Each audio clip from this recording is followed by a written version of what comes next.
বালুরঘাট লোকসভা আসনে তৃণমূল প্রার্থী হিসেবে নাম ঘোষণা করা হয়েছে রাজ্যের ক্রেতা সুরক্ষা দপ্তরের মন্ত্রী বিপ্লব মিত্রের।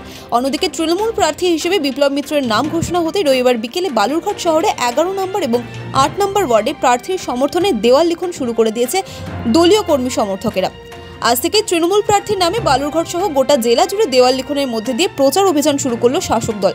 শুধুমাত্র প্রচার অভিযান নয়, জয়ের ব্যাপারে 100% নিশ্চিত তৃণমূল কর্মী সমর্থকেরা। কি বলছেন তৃণমূল প্রার্থী বিপ্লব মিত্র, শুনবো। খুশি যে আমাদের ভূমিপুত্র মাননীয় বিপ্লব মিত্র আমাদের ক্যান্ডিডেট মাননীয়া করেছেন।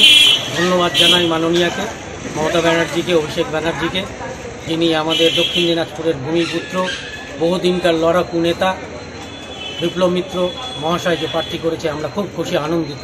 আমরা আজকে অনেক আনন্দ করেছি, আমরা বাজি ফুটিয়েছি, আমরা দেওয়াল লিখন শুরু করে দিয়েছি।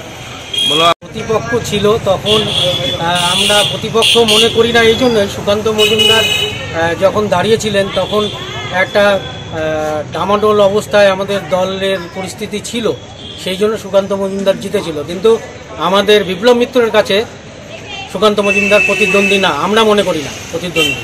বালুরঘাট থেকে দিলদার আলীর রিপোর্ট, পশ্চিমবঙ্গ সংবাদ। So this was your wedding look. Oh my god, Tammy, you look pretty.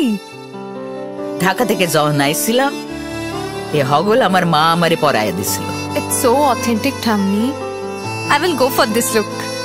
But what about my goina? সাদা রঙের রুমালটিতে গোলাপি রঙের কাজ, সব মিলিয়ে দারুণ হবে নতুন কনের সাজ।